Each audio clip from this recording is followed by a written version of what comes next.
Hi, my name is Azat Toroev, and I'm a student, a writer, and a disability rights activist from Kyrgyzstan. So you know how sometimes we make mistakes, and it alters the chain of events?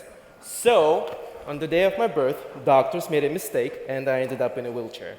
I have a disability called cerebral palsy, but what I didn't know is that the day I was born, in light of that mistake, I was born into a silent movement. But I'll tell you more about that later. Growing up, I'd be home every single day, sitting on a balcony and listening to the kids play soccer in the playground.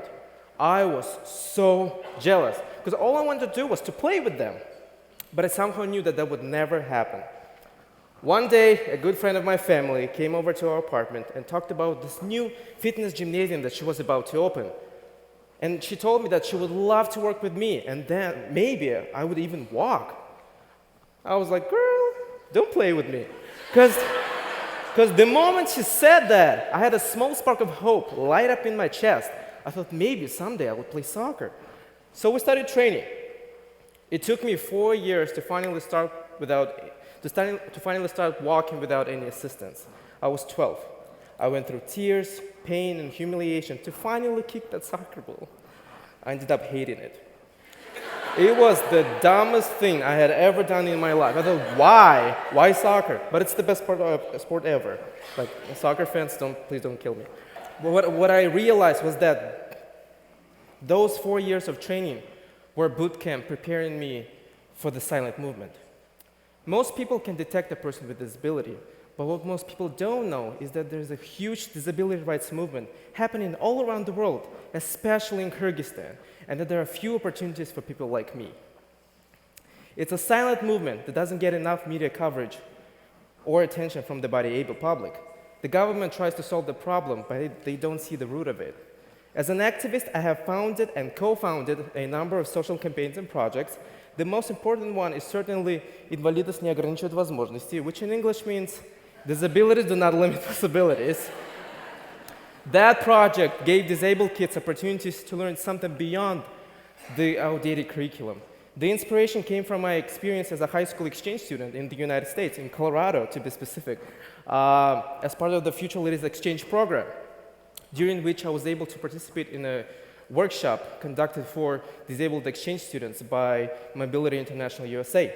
So within the framework of the workshop, we were taken to a forest, and so the instructors made us climb a very, very tall tree and walk on a very, very thin tightrope. You know, nothing casual. Most of you have probably done that, right? But no. No. I was like, who do you think I am? I'm not Beyonce to be good at everything. Because I was like, no, I'm not going to do that. I'm fat. I have never climbed a tree in my life. I'm going to fall down, and I'm going to die. You know what they did?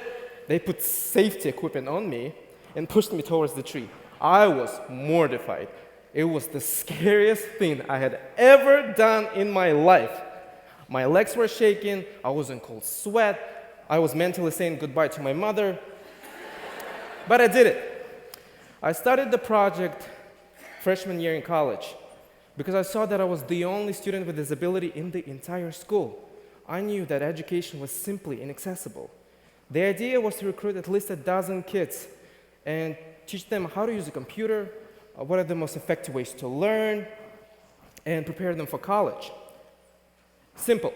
But despite all of the challenges that I faced along the way, I was able to execute the plan with the support from the US Embassy, the American Council for International Education, and my mentors, including Kamila Shashikeva, who used to be the Minister of Education. So I went to boarding places, orphanages, called up different NGOs, and found 10 young gifted kids. So we started a pre-college program at the International University of Central Asia. It was a very long and exhausting process, but it totally paid off. I remember one day a girl walked up to me in tears after getting her first professional headshot. She told me that she had never felt beautiful in her life, and that little picture made her finally feel that way. She even told me that she was bullied and kids always made fun of her. Today, she wants to become a makeup artist.